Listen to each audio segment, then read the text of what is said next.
coming in from the comedy world and you're now directing films and producing and you're wearing a lot of hats. Where did the idea for this horror film come from? That's a good question. I certainly would never have pegged me as the person who would be a great, do a horror movie. But the truth is, I never expected this, but the script came to me as an actor first. And the original script came 3 weeks after we had just had our second daughter. So I was wide open in this emotional place of, new parenting terror. And I was worried to keep this little girl safe, alive, and worried about if I was a good enough man to be her father. And that's what this movie's really about. I mean, this family in the movie is what I connected to. In a weird way, because it looks crazy from the poster, this is a love letter to my daughters. This is what I think, the epitome of what parenthood can be in an extreme case. And so that's what I fell in love with first. And then all the scares came from, I think, falling in love with the family. And if you care about this family, you don't want anything to happen to them, you'll be more scared.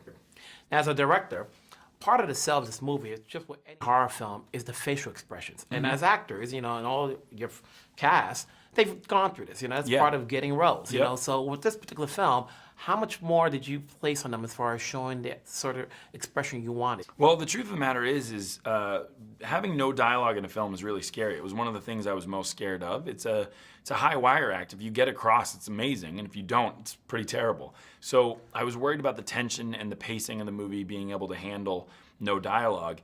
And then, very similar to the family in the movie, I think what we were most scared of turned out to be the thing that made us the most special, which is there's so much emotion and no talking. That the expressions, like you were saying, were so incredibly specific, emotional, powerful. And I got to say, the conversations, I never really told anybody how to act with their face. It was more about having the conversations very deeply, very honestly about what the situation was and what it entailed, and why they were so scared in this moment or why they were so sad in this moment. And these kids, I mean, Emily's amazing, but these kids were just so unbelievably talented.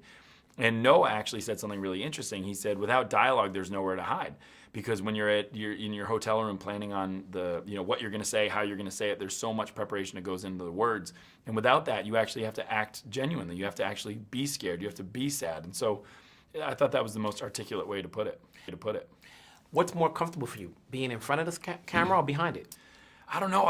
It sounds crazy, but I like it all. I like being a part of all these different sides of it. I think when you look at each of the roles, yes, I produced, yes, I wrote, yes, I directed and acted, but when you look at it individually, it's really scary. I got to be honest, this is the most personal thing I've ever done. Like I said, it's a love letter to my kids. So I think that once we started shooting, all those roles became kind of one big role. It was sort of a way to protect the movie on all sides, rather than if you're just a director and want to change the script but you can't, and if you wrote the movie but can't direct it. It's really nice to be able to do all the things at once.